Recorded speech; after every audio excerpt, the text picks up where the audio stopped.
Good morning all my dear student. तो पिछले class में हम लोगों ने डिस्कशन किया था डिफरेंट टाइप्स का क्वेश्चंस, है ना। तो अब एक बात और मैं बता देना चाहूँगा, आप लोगों को डीपीपी दिया गया है ना।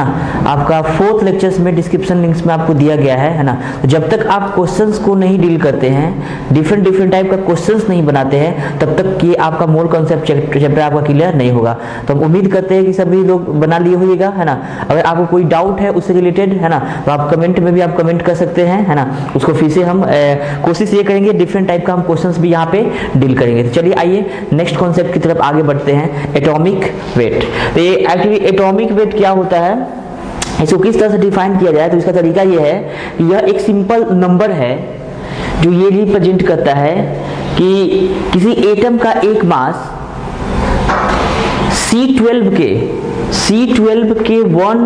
C12 मतलब वो क्या है, वो आइसोटोप्स है ना। इसके एक एटम का जितना मास होगा उसका 12th पार्ट जितना मास होगा उसी से हम लोग क्या करते हैं, कंपैरिजन करते हैं। व्हाट इज एटॉमिक वेट, तो इसको हम डिफाइन इस तरह से कर सकते हैं। What is atomic weight,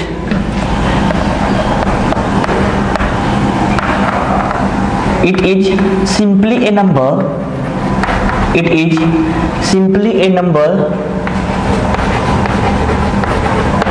which represents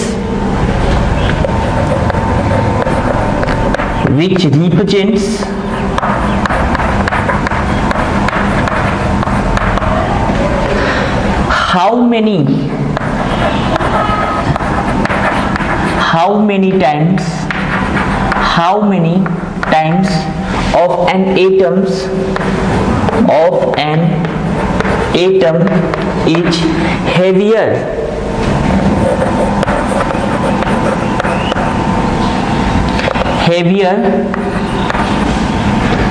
as compared to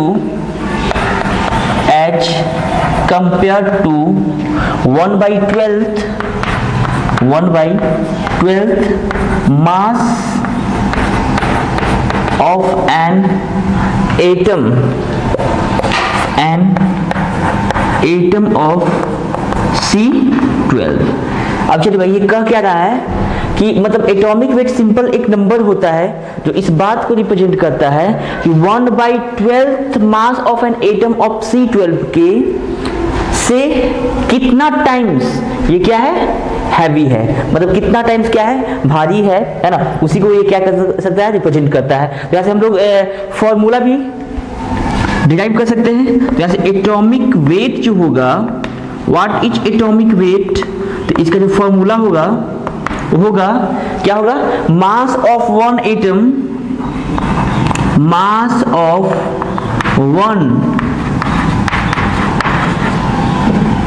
of an element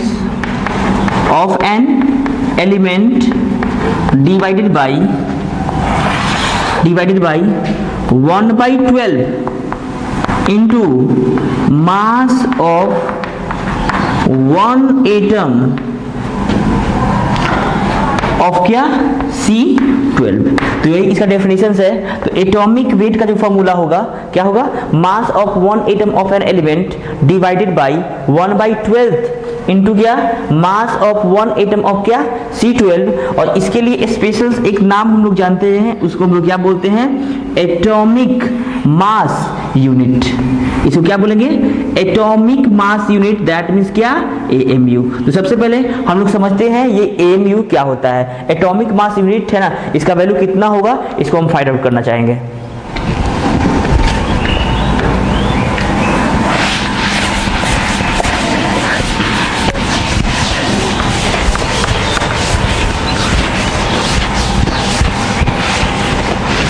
तो चलिए हेडिंग लगाते हैं, atomic mass unit.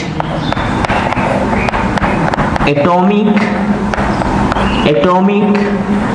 Mass unit, इसको हम लोग किसे रिप्रेजेंट करते हैं, AMU से।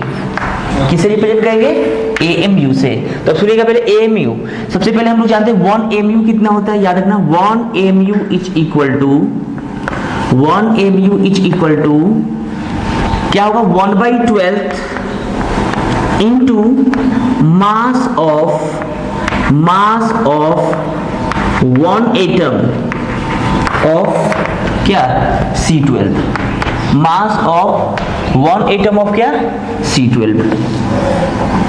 चलिए चाहे हम लोग तो कार्बन, देखिए यहाँ पे कार्बन के रिस्पेक्ट में कंपैरिजन करना है तो किससे डिवाइड कर रहे हैं 1/12। आप चाहे तो ऑक्सीजन से भी कंपैरिजन कर सकते हैं। बहुत पहले मॉडर्न टाइम में अभी आपका C12 से ही कंपैरिजन हम लोग करते हैं, लेकिन बहुत पहले आप ऑक्सीजन से भी कंपेयर किया जाता था और हाइड्रोजन से भी किया जाता था। तो ऑक्सीजन से कंपैरिजन करना है तो क्या करना होगा 1 क्या लिखना होगा 16 इंटू क्या होगा मास ऑफ 1 एटम ऑफ क्या O16। अगर आपका मन है कि भाई हाइड्रोजन से करे तो क्या होगा बताइए। तो अब बताइए हाइड्रोजन का आपको सबको पता है मोलर एटॉमिक मास कितना होता है 1, तो 1 क्या 1 इंटू क्या होगा मास ऑफ 1 एटम ऑफ क्या हाइड्रोजन। तो चलिए भाई तीनों डेफिनेशन सही है ना। चाहे आप इससे फाइंड आउट करें 1 mu का वैल्यू, चाहे इससे फाइंड आउट करें चाहे इससे फाइंड आउट करें, है ना, सबका वैल्यू क्या होना है सेम आने वाला है। तो चलिए हम लोग बात करते हैं कि भाई इस वैल्यू को हम लोग कैसे फाइंड आउट करेंगे। अब समझिएगा पहले, किसी भी एक पार्टिकल्स का मास निकालने के लिए आप समझिएगा पहले, किसी भी एक पार्टिकल्स का मास अगर आपको निकालना है तो इसके लिए हमको क्या करना पड़ेगा, मोलर मास को एवोगाड्रो नंबर से डिवाइड करना होगा। ऐसा हम लोग क्यों करते हैं पहले इसको समझिएगा पहले। अच्छा एक बात बताइए, मोलर मास का मतलब क्या होता है बताइए। मोलर मास का मतलब होता है 1 मोल का मास, है ना। तो 1 मोल का मास मान लो कि 10 kg है, तो 1 का मास कितना होगा, कितना होगा भाई 10 डिवाइडेड बाई क्या हो जाएगा एवोगाड्रो नंबर। अगर आपके पास हम ऐसे कहें कि भाई क्या उसको कैसे हम समझा सकते हैं, देखिए यहाँ पे एक और तरीका है सिंपल, आप ऐसे याद रखिएगा। अगर किसी भी एक पार्टिकल्स का मास निकालना है तो कुछ नहीं करना है, मोलर मास और डिवाइडेड बाई एवोगाड्रो नंबर से हम लोग क्या करेंगे डिवाइड करेंगे, मल्टीप्लाई नहीं करेंगे, क्या करेंगे डिवाइड करेंगे। क्यों, क्योंकि आपका 1 मोल का वो 1 मोल के मास को ही हम लोग क्या बोलते हैं मोलर मास। इसीलिए एक पार्टिकल्स का मास अगर निकालना है तो हम लोग क्या करते हैं मोलर मास में एवोगाड्रो नंबर से क्या करते हैं डिवाइड करते हैं। तो चलिए भाई कहीं से भी आप फाइंड आउट कीजिए, चाहे यहाँ से फाइंड आउट कीजिए, यहाँ से सबका बात क्या होने वाला है सेम आने वाला है। चलिए भाई हम लोग जानना चाहते हैं कि 1 mu में कितना होता है, कितना ग्राम होता है। एक्चुअली क्या है मास है तो कितना ग्राम होता है। तो देखिए यहाँ पे, अब देखिए यहाँ पे 1/12, तो 1/12 यहाँ पे लिख दिए। चलिए ठीक है, अब क्या कर रहे हैं हम समझिएगा पहले, मास ऑफ 1 एटम ऑफ C12 और कार्बन का मोलर मास कितना होगा भाई 12 ग्राम, है ना। तो बताइए 12 ग्राम 1 मोल का मास होगा तो 12 तो लिख देंगे हम। अभी आपको क्या बताया कि अगर एक पार्टिकल्स का मास, चाहे वो एक मॉलिक्यूल्स का मास निकालना हो, कंपाउंड के एक मॉलिक्यूल्स का निकालना हो, चाहे एलिमेंट के एक एटम का मास निकालना है, तो हम लोग सबसे पहले हम लोग क्या करेंगे मोलर मास, उसकी मोलर मास से हम लोग मोलर मास में क्या कर देंगे एवोगाड्रो नंबर से क्या कर देंगे डिवाइड कर देंगे। तो जैसे देखिए यहाँ पे कार्बन, यहाँ पे C12 है तो C का कार्बन का मोलर मास कितना होता है 12, और उसको एवोगाड्रो नंबर से क्या कर देंगे डिवाइड कर देंगे। और एवोगाड्रो नंबर का वैल्यू कितना होता है 6.022 इंटू 10 टू दी पावर क्या 23। जब इसको हम इससे क्या कर देंगे कैंसिल, तो इसका वैल्यू कितना आ जाएगा 1 divided by 6.022 into 10 to the power क्या 23। लेकिन कोई बच्चा कहेगा नहीं सर हम यहाँ से हम प्रूफ करना चाहते हैं, तो चलिए यहाँ से भी स्टार्ट हो जाते हैं। चलिए भाई यहाँ पे सबसे पहले क्या है 1/16, तो यहाँ पे लिख देंगे 1/16 इंटू, अब देखिए यहाँ पे क्या है मास ऑफ 1 एटम ऑफ क्या O16, और बताइए ऑक्सीजन का जो मोलर मास होता है वो कितना होता है 16, और 16 को किससे एक ऑक्सीजन का मास निकालना है ना, तो वो क्या करना होगा मोलर मास को एवोगाड्रो नंबर से क्या करना होगा डिवाइड करना होगा। तो 1/16 इंटू क्या हो जाएगा भाई 16 डिवाइडेड बाई कितना 6.022 इंटू 10 टू दी पावर क्या 23। फिर से ये क्या हो जाएगा कैंसिल, यहाँ पे वैल्यू कितना आया 1 डिवाइडेड बाई 6.02, और हर जगह क्या है मास है तो इसको क्या लगाना होगा ग्राम, यहाँ पे भी क्या होगा ग्राम होगा। चलिए भाई यहाँ से हम फाइंड आउट करना चाहते हैं तो क्या होगा बताइए 1/1, तो 1/1 का वैल्यू क्या होगा 1 ही होगा। चलिए अब बताइए मास ऑफ 1 एटम ऑफ क्या हाइड्रोजन, हाइड्रोजन का मोलर मास कितना होता है 1, और एक हाइड्रोजन के एटम का मास निकालने के लिए हम लोग क्या करेंगे मोलर मास को एवोगाड्रो नंबर से डिवाइड कर देंगे। तो कितना हो जाएगा भाई 1 डिवाइडेड बाई कितना Avogadro number 022 into 10 to the power क्या 23, ये भी क्या हो जाएगा ग्राम। तो यहाँ से आप लोग पाए कि हर जगह जो वैल्यू आ रहा है 1 divided by 6.022 into 10 to the power 23 gram, यहाँ पे भी वही वैल्यू और यहाँ पे भी वही वैल्यू। तो यहाँ से हम लोग लिख सकते हैं 1 AMU is equal to 1 AMU is equal to कितना होगा 1 डिवाइडेड बाई कितना 6.022 इंटू 10 टू द पावर क्या 23, 10 टू द पावर क्या 23। अब हम लोग करना चाहते हैं क्या 1 MU, और ये क्या होगा ग्राम में होगा, किसमें होगा ग्राम में। एक थोड़ा सा और हम कुछ मॉडिफाई करना चाहते हैं, यहाँ पे 10 से मल्टीप्लाई, तो यहाँ पे 10 से हम लोग क्या कर सकते हैं डिवाइड भी कर सकते हैं। तो अब बताइए 10 पे पावर 1 और 10 टू द पावर क्या है 23, तो ये क्या हो जाएगा 10 टू द पावर क्या 24, और ये इसको एक जगह रखेंगे तो क्या हो जाएगा 10 डिवाइडेड बाई कितना 6.022 into 1 divided by 10 to the power 24, इसको मैं ऐसे लिख सकते हैं और किसमें आएगा ग्राम में। चलिए भाई इसको आगे फिर से हम बढ़ाते हैं। अब बताइए 10 डिवाइडेड बाई 6, तो 6 1 जा 6 मतलब 1 पॉइंट समथिंग आएगा इसका वैल्यू। अगर इसको सोल्व किया जाए तो 1 पॉइंट समथिंग आएगा, तो 1 पॉइंट समथिंग दैट मींस आप इसको सोल्व कीजिएगा तो आएगा 1.67 इंटू, अब देखिए यहाँ पे ये 10 टू द पावर जो 24 है ऊपर चला जाएगा तो क्या हो जाएगा 10 टू द पावर क्या माइनस 24, और ये क्या हो जाएगा ग्राम। बहुत ही इंपॉर्टेंट है। अगर आज के बाद आपसे कोई पूछे कि बताइए 1 AMU में कितना मास होता है ग्राम में, तो आप लिख सकते हैं 1.67 into 10 to the power minus 24 क्या ग्राम। एक ऑफिस से अगर 1 AMU के बारे में पूछे तो 1 AMU का मतलब क्या होता है बताइए। 1 AMU का मतलब होता है 1.67 into 10 to the power minus 24 gram. तो इसको आप स्क्रीनशॉट भी ले सकते हैं। चलिए तो आगे की तरफ बढ़ते हैं, आगे का इसका मीनिंग क्या है।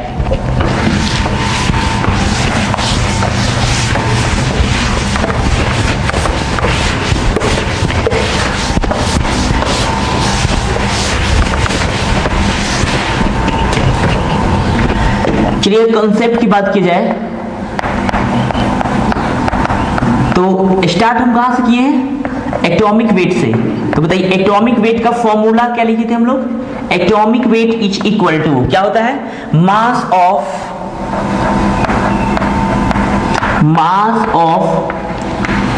वन एटम ऑफ एन क्या एलिमेंट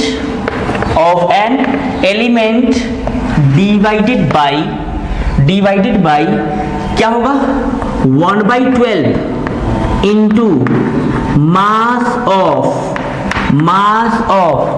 वन एटम ऑफ क्या 1 एटम ऑफ C12।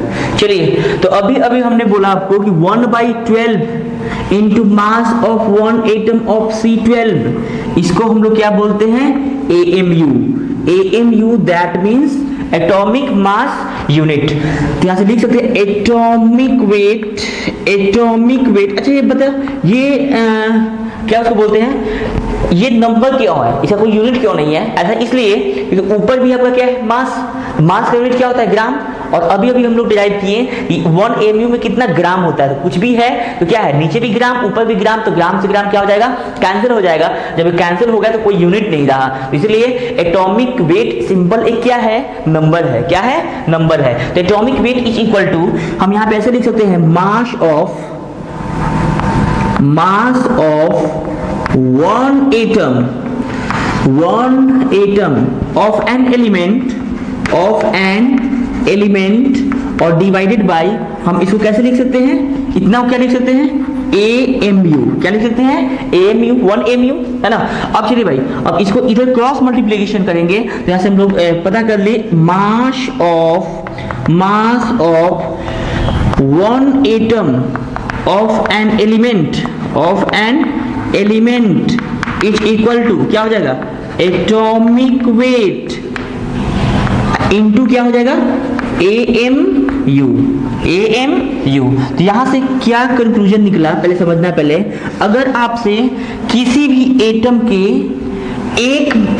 का किसी भी एलिमेंट के एक एटम का मास पूछे तो आप कुछ नहीं करना है एटॉमिक वेट में क्या लगा देना है AMU। क्या लगा देना है AMU। इसे एग्जांपल हम लोग देते हैं।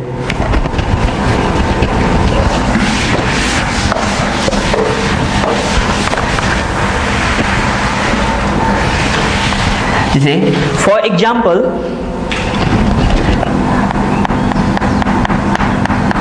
के रूप में फर्स्ट एग्जाम्पल, अगर हम आपसे पूछे mass of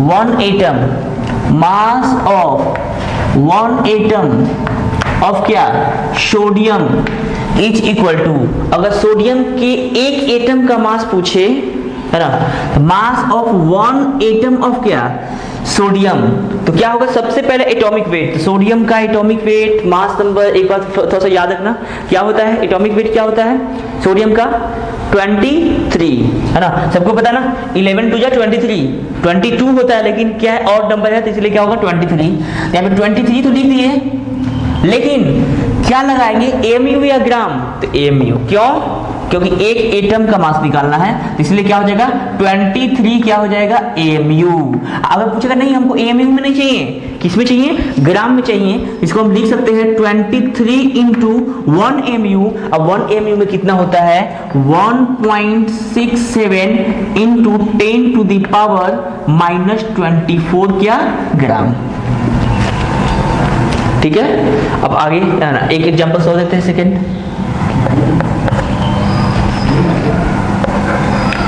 mass of one atom of calcium, तो बताइए कैल्शियम का एटॉमिक वेट कितना हुआ 22 जब 40। अब बताओ एमयू लगाएंगे या ग्राम लगाएंगे, ग्राम बिल्कुल नहीं लगाएंगे हम लोग, क्या लगाएंगे एमयू, ऐसा इसलिए, है ना, अभी हम बताएं, है ना, अगर एक एटम का मास निकालना है तो उसमें क्या लगाएंगे एमयू। अब इसको अगर ग्राम में कन्वर्ट करना है तो कैसे करेंगे बताइए, 40 into 1.67 into 10 to the power -24 क्या ग्राम। चलिए तो हम लोग यहाँ पे कॉन्सेप्ट सीखेंगे, अगर किसी भी एलिमेंट का एक मोल का मास अगर आपसे पूछे तो एक मोल के मास को ही हम लोग क्या बोलते हैं, मोलर मास, क्या बोलते हैं मोलर मास। जैसे मैं आपका देखिए यहाँ पे मैग्नीशियम के लिए, अगर आपसे मैग्नीशियम के बारे में पूछे, दो चीजें हैं, अगर इसके एक मोल का मास अगर आपसे पूछे तो हम डायरेक्ट क्या लेंगे ग्राम लेंगे, है ना, अगर एक एटम का मास पूछे तो उसमें हम क्या लगाएंगे एमयू लगाएंगे। जैसे देखिए यहाँ पे अगर हम आपसे पूछे मास ऑफ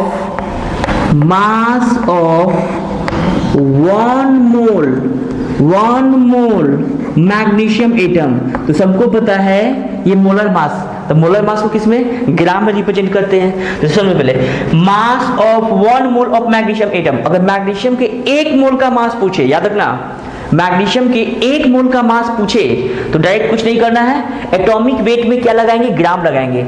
लेकिन अगर मैग्नीशियम के 1 एटम का मास पूछे तो उसमें क्या करेंगे एटॉमिक वेट में क्या लगाएंगे एमयू लगाएंगे। तो चलिए भाई यहाँ पे क्या है, the mass of 1 mole of magnesium atom is equal to कितना हो जाएगा 24 क्या ग्राम।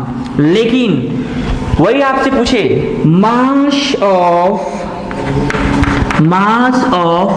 1 atom, mass of 1 atom of magnesium, तो यहाँ पे आप ग्राम नहीं लगा सकते हैं, एक एटम का मास पूछा था इसलिए यहाँ पे क्या लगाएंगे एमयू, तो क्या हो जाएगा 24 और क्या हो जाएगा एमयू। और सबको पता है एक एमयू में कितना होता है 1 पॉइंट, अब इसको ग्राम में अगर चेंज करना हो तो क्या हो जाएगा बताइए 24 into 1.67 into 10 to the power क्या हो जाएगा -24 क्या ग्राम। चलिए देखिए नेक्स्ट टॉपिक है आपका मॉलिक्यूलर वेट। तो देखिए जिस प्रकार एटॉमिक वेट का डेफिनेशन है ना, वही सेम डेफिनेशन किसका होगा मॉलिक्यूलर वेट, बस फर्क क्या होगा देखिए यहाँ पे, देखिए यहाँ पे ये एटॉमिक वेट क्या है नंबर है, उसी प्रकार मॉलिक्यूलर वेट भी आपका एक तरह का क्या है नंबर है। तो इसको किस तरह से डिफाइन कर सकते हैं, व्हाट इज मॉलिक्यूलर वेट, तो it is simply numbers which represents how many times है ना, how many times of one mass of one molecules of a compounds are heavier as compared to 1/12 mass of an atom of 12 are known as क्या molecular weight। जैसे molecular weight का हम लोग फिर से formula हम लोग लिख सकते हैं, molecular weight is equal to क्या होगा mass of one molecule of a क्या of a compounds और डिवाइडेड बाय क्या होगा 1/12 इंटू क्या mass of one atom of क्या C12। और सबको पता है कि इसी को हम लोग क्या बोलते हैं एटॉमिक मास यूनिट। जब क्रिस क्रॉस होगा तो क्या होगा बताइए, मास ऑफ, यहां से फिर से वही बात हो गया, mass of one molecule of a compounds H equal to क्या करेंगे, मॉलिक्यूलर वेट में किससे मल्टीप्लाई करेंगे, AMU से। किससे, AMU से। तो जिस प्रकार एक एटम का मास निकालने के लिए एटॉमिक वेट में AMU लगाते थे, उसी प्रकार किसी भी कंपाउंड्स के एक मॉलिक्यूल का मास निकालने के लिए हम लोग क्या करेंगे, मॉलिक्यूलर वेट में क्या लगाएंगे, AMU लगाएंगे। चलिए भाई इसका भी एग्जांपल हम देंगे।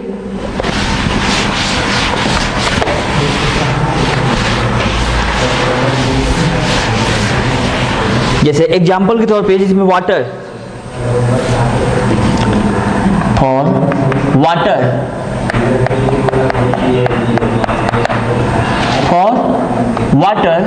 तो इसके लिए क्या लिख सकते हैं, mass of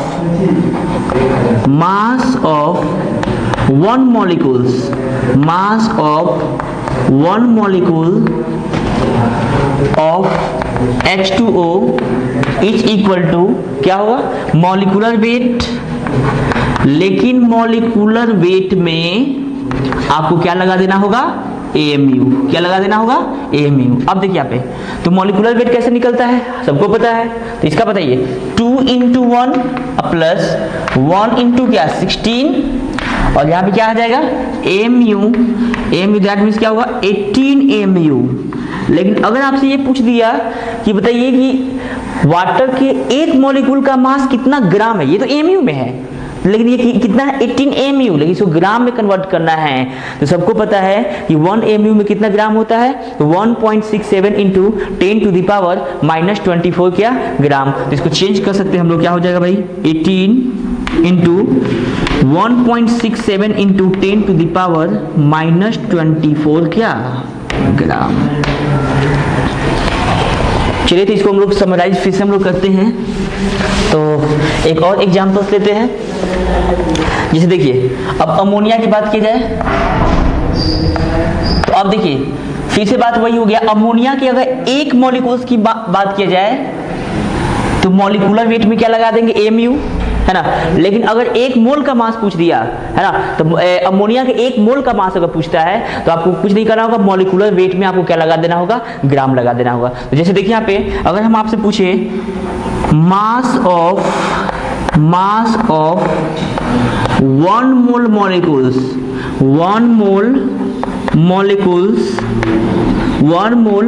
molecules of NH3 is equal to, देखिए यहाँ पे 1 मोल का पूछे तो मॉलिक्यूलर वेट में क्या लगा देना है AMU।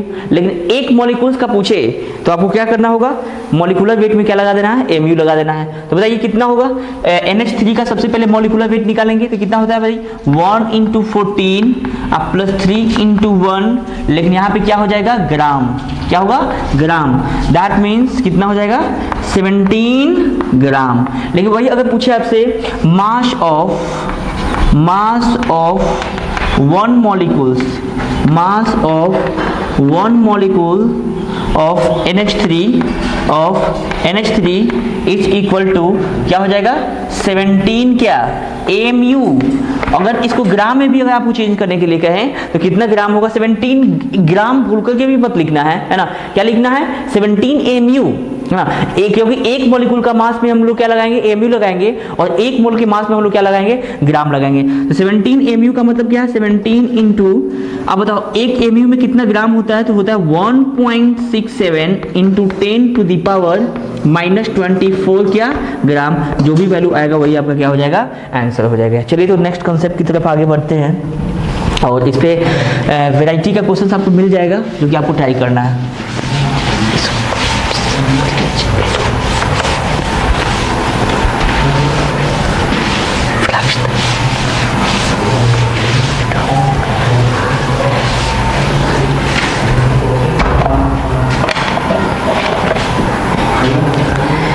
एक टर्म्स है एवरेज एटॉमिक वेट, इसमें बहुत सारे क्वेश्चंस आते हैं, है ना। एवरेज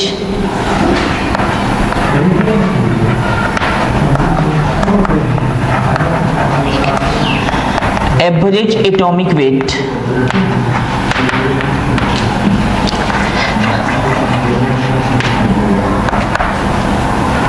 तो हम लोग क्या बोल सकते हैं, most of the elements having fractional value of atomic weight, है ना, due to presence of different type of isotopes, then in this case we can define average atomic weight. तो एक ऑफिस है एवरेज एटॉमिक वेट क्या होता है, generally होता क्या है, बहुत सारे ऐसे एलिमेंट है, मोस्ट ऑफ द ऐसा एलिमेंट है जिसका जो एटॉमिक वेट होता है वो क्या होता है, फ्रैक्शनल वैल्यू होता है। वो ऐसा इसलिए क्योंकि इसका डिफरेंट टाइप्स ऑफ क्या पाया जाता है, आइसोटोप्स पाया जाता है। क्या पाया जाता है, डिफरेंट टाइप्स ऑफ आइसोटोप्स होने के कारण, डिफरेंट टाइप्स ऑफ आइसोटोप्स होने के कारण उसके लिए हम लोग उसका जो वैल्यू फ्रैक्शनल वैल्यू आता है ना, उस केस में क्या लगाते हैं, एवरेज एटॉमिक वेट। और ऐसा इसलिए होता है क्योंकि उसका आइसोटोप्स पाया जाता है। क्या पाया जाता है, आइसोटोप्स। तो इसके लिए हम लोग फॉर्मूला एक होता है, उस फॉर्मूला का हम लोग यूज करेंगे, average atomic weight. Average atomic weight, इसमें बहुत सारा क्वेश्चन आ चुका है। Average atomic weight is equal to sigma percentage abundance, sigma percentage abundance of isotopes, that's percentage abundance, और डिवाइडेड बाई क्या हो जाएगा, 100। इसका मीनिंग क्या है समझना पहले, जैसे एग्जांपल के थ्रू क्लियर होगा। इसे में क्लोरीन का दो आइसोटोप्स होता है 1735, जो कि कितना अर्थ क्रस्ट में कितना पाया जाता है, 75%, और एक और आइसोटोप्स होता है क्लोरीन का 17 और क्या हो जाएगा 37। तो अगर ये 75% है तो ये कितना हो जाएगा 25%। तो याद रखना अर्थ क्रस्ट के अंदर क्लोरीन का दो आइसोटोप्स Cl1735 और Cl1737।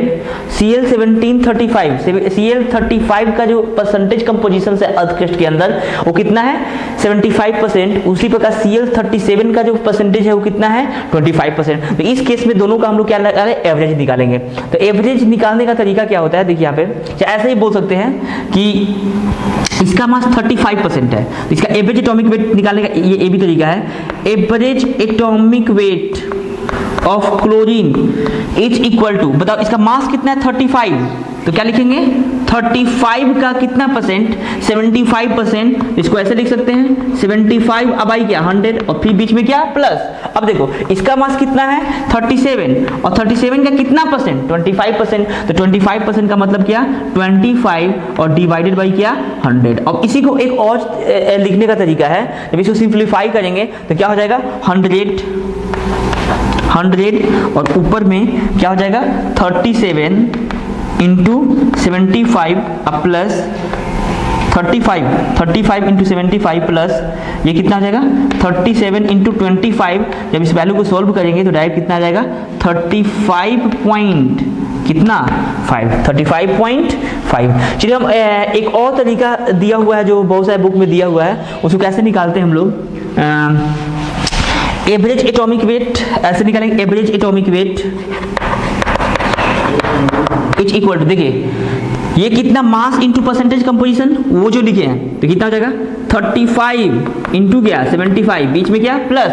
अब देखिए इसका मास कितना है 37 और इसका परसेंटेज कितना है 25, तो यहाँ पे क्या लिखेंगे 37 इंटू क्या 25 और डिवाइडेड बाई कितना हो जाएगा, कितना परसेंटेज होता है 100। यही आपका क्या हो जाएगा एवरेज एटॉमिक वेट।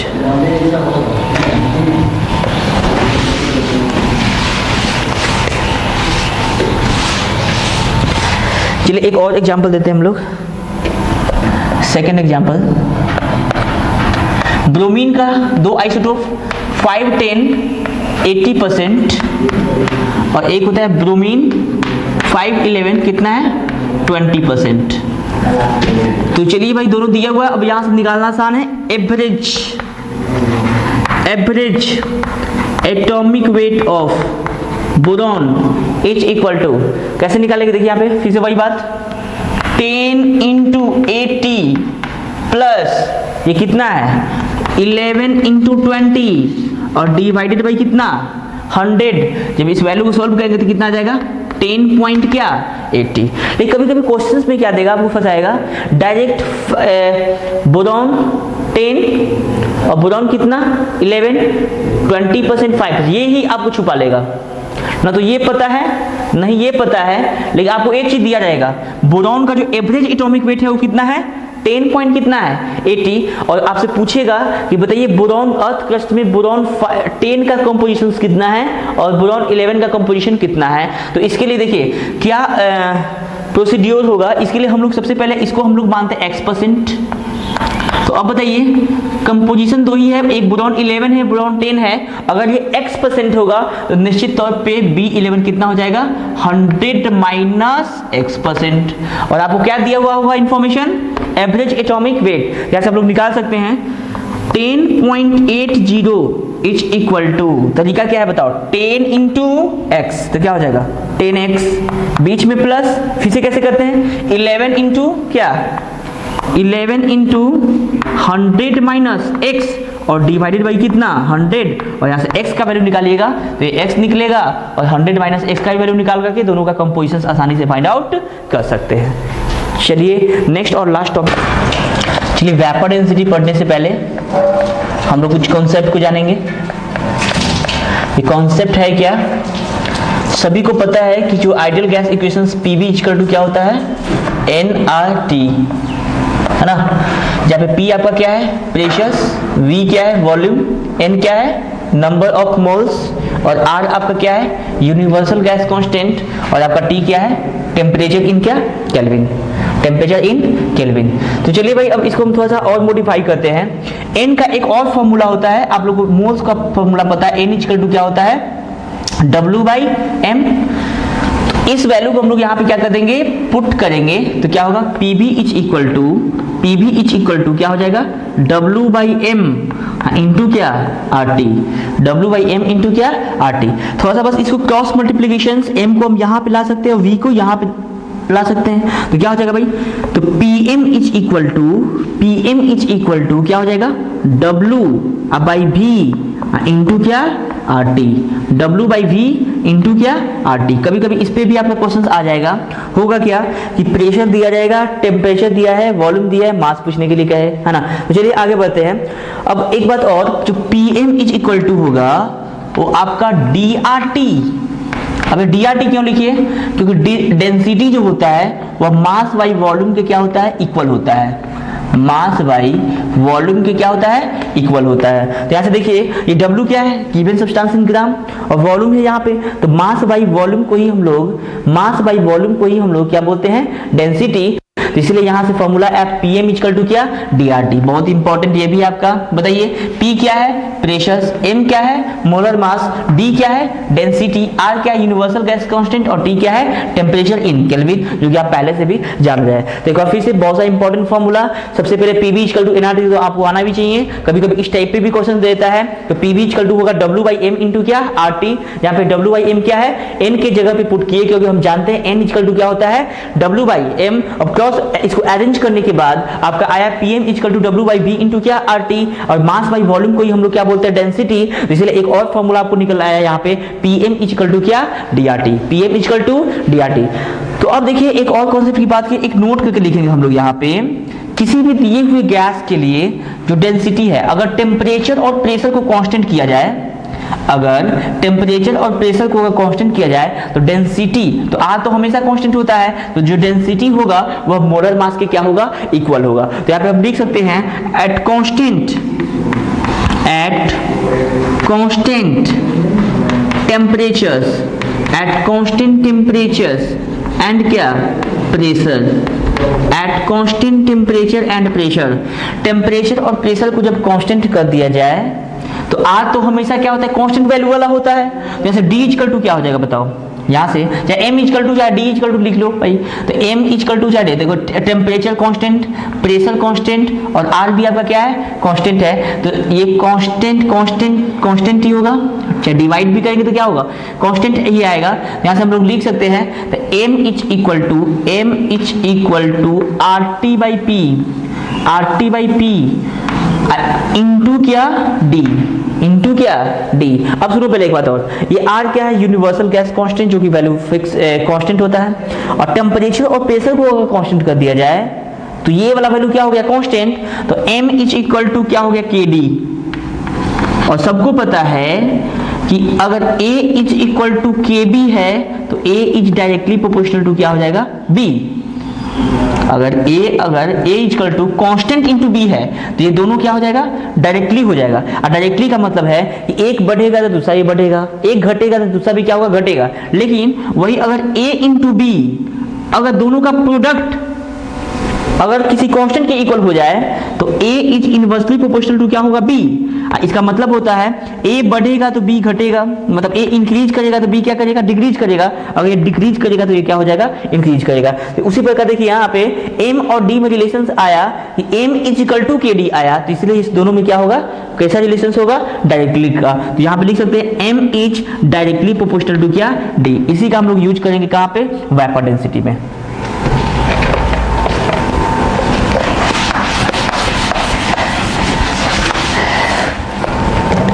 अब देखिए यहाँ पे m डायरेक्टली प्रोपोर्शनल टू, अच्छा एक बार डायरेक्टली का मतलब क्या होता है कि अगर m1 ऊपर है नीचे m2 है तो निश्चित तौर पे d1 ऊपर होगा और d2 क्या होगा नीचे होगा। समझो पहले, अगर डायरेक्टली है तो 1 के सामने 1 और 2 के सामने 2, लेकिन इनवर्सली होता तो m 1 के सामने 2 और 2 के सामने क्या होता 1 होता। तो यहाँ पे डायरेक्टली है m और d क्या है मोलर मास डेंसिटी की क्या होगा डायरेक्टली प्रोपोर्शनल होगा। तो इस केस में m1 by m2 is equal to क्या हो जाएगा d1 बाई d2। चलिए तो अब हम लोग पढ़ते हैं वेपर डेंसिटी। तो याद रखना तो m1 by m2 is equal to d1 by d2 तभी अप्लाई हम लोग कर सकते हैं जब आपका टेम्परेचर एंड प्रेशर्स ये दोनों क्या होना चाहिए फिक्स होना चाहिए, मतलब क्या होना चाहिए कांस्टेंट होना चाहिए। तो याद रखना जैसे टेम्परेचर और प्रेशर कांस्टेंट आया तो मॉलिक्यूलर वेट का जो रेशियो है वह डेंसिटी के रेशियो के क्या होगा इक्वल होगा।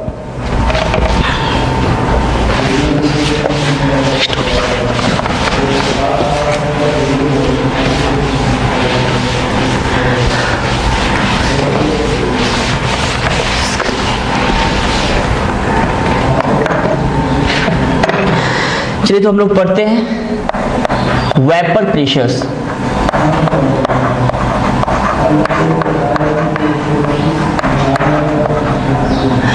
Vapour density,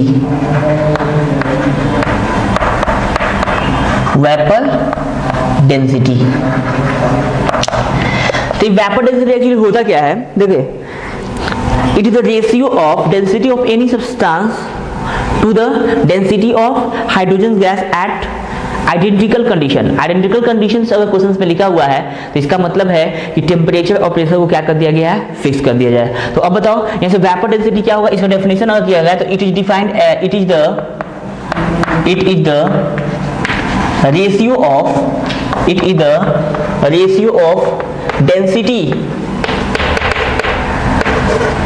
density of that substances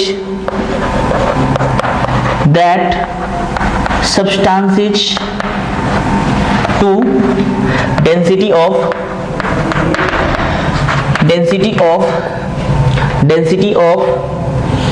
hydrogen gas, तो एक्चुअली तो डेफिनेशन है, कैसे फॉर्मूला क्या आएगा बताइए। तो vapour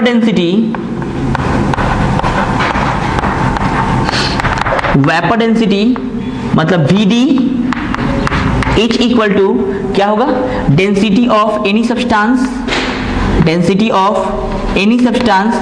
divided by density of क्या H2 गैस, लेकिन एट कांस्टेंट टेम्परेचर एंड क्या pressure, eight constant temperature and pressure.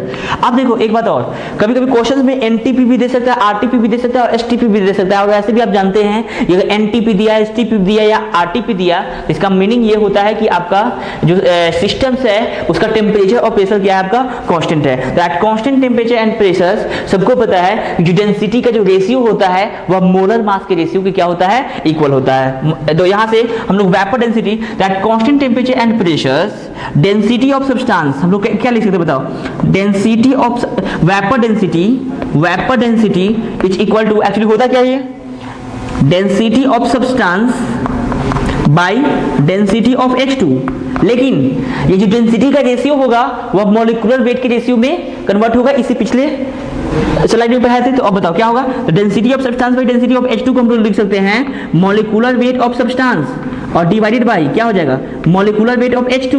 भले इसका हमको मोलर मास नहीं पता है, लेकिन H2 का मोलर मास पता होगा, वो कितना होगा 2। जैसे हम लिख सकते हैं m और डिवाइडेड बाय क्या 2, बहुत ही इंपॉर्टेंट फॉर्मूला है। तो यहां से आ गया वेपर डेंसिटी इक्वल टू क्या हो जाएगा, मॉलिक्यूलर वेट डिवाइडेड बाय क्या 2।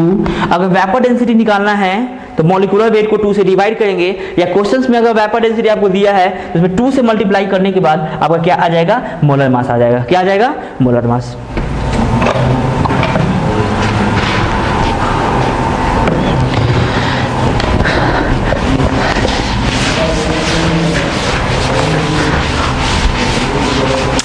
चलिए, तो अब मोल कॉन्सेप्ट हम आपको बताया थे कि जो आपका बेसिक कॉन्सेप्ट का जो क्लास है उसमें हम कम से कम 7 से 8 चैप्टर में डिवाइड किए हैं। तो ऐसा भी बोलता है, बहुत सारी चीजें भी बोलते हैं कि भाई मोल कॉन्सेप्ट जो है आपका कम से कम 3 मंथ लगता है, लेकिन मोल कॉन्सेप्ट कितना दिन में, 4 क्लास में खत्म हो गया। तो ऐसा नहीं है ना। तो बेसिक कॉन्सेप्ट का मतलब मोल का हम एक पार्ट बताया है, उसी प्रकार बेसिक कॉन्सेप्ट में बहुत सारे चैप्टर आएंगे। तो अब जो नेक्स्ट चैप्टर आपका आने वाला होगा वो होगा आपका स्टोइचियोमेट्री, है ना। तो मोल कॉन्सेप्ट पे बेस्ड आपका जितना मैक्सिमम से मैक्सिमम कोशिश कीजिए कि आप बनाने का, आप जितना ज्यादा क्वेश्चंस बनाएंगे, है ना, आपका कॉन्फिडेंस लेवल उतना ही क्या होगा, बढ़ेगा। तो अगर आपको कोई प्रॉब्लम हो रहा है तो व्हाट्सएप के थ्रू आप मैसेज भी कर सकते हैं, है ना, क्योंकि आपको नंबर दिया हुआ है। तो नेक्स्ट क्लास में हम लोग डिस्कशन करने वाले हैं मैक्सिमम से मैक्सिमम जो भी क्वेश्चंस होगा उससे रिलेटेड प्रॉब्लम हम लोग क्या करेंगे, डिस्कशन करेंगे। और नेक्स्ट टू नेक्स्ट क्लास में हम लोग डिस्कशन करेंगे स्टोइचियोमेट्री। तो चलिए भाई, तो कुछ चीज हम बता देते हैं। इसमें कभी कभी देगा PM इक्वल टू DRT, इसमें बेस्ट क्वेश्चंस है, ये हम लोग क्वेश्चंस बता रहे हैं, भले कॉन्सेप्ट लिख दिए हैं लेकिन है क्या आपका क्वेश्चंस है। तो PM इक्वल टू क्या होता है, DRT। PM इक्वल टू क्या होता है, DRT। तो अब बताओ, यहां से आपको डेंसिटी और मोलर मास के टर्म में आपको डेंसिटी और मोलर मास के टर्म में आपको निकालना है क्या, मोलर वॉल्यूम। और आपको पता है मोलर वॉल्यूम का फॉर्मूला क्या होता है, बताइए आप जल्दी। मोलर वॉल्यूम का फॉर्मूला बताए थे पिछले क्लास में। तो मोलर वॉल्यूम को किससे डिनोट करते हैं, Vm से। और सबको पता है Vm इक्वल टू क्या होता है, तो RT/P। RT/P को ही हम लोग क्या बोलते हैं, मोलर वॉल्यूम। तो यहां से बताओ RT/P को हम लोग कैसे निकाल सकते हैं। तो यहां से RT/P, इसको इधर डिवाइड करना होगा, इधर लाना होगा, तो क्या होगा RT/P, मतलब इस इक्वेशन से RT/P का जो वैल्यू होगा वो कितना होगा, RT/P is equal to M by क्या होगा, D। और ये RT/P को ही हम लोग क्या बोलते हैं, मोलर वॉल्यूम। तो ऐसा भी हो सकता है क्वेश्चंस में आपका मॉलिक्यूलर वेट और डेंसिटी दिया हुआ हो और आपको फाइंड आउट करना हो क्या, मोलर वॉल्यूम। क्या हो, मोलर वॉल्यूम। तो मोलर वॉल्यूम का फॉर्मूला तो RT/P तो होता ही है ना, लेकिन ये भी वैल्यू आ गया आपका क्या होगा, मोलर मास डिवाइडेड बाय क्या, डेंसिटी। थैंक यू, अब नेक्स्ट क्लास में मिलेंगे।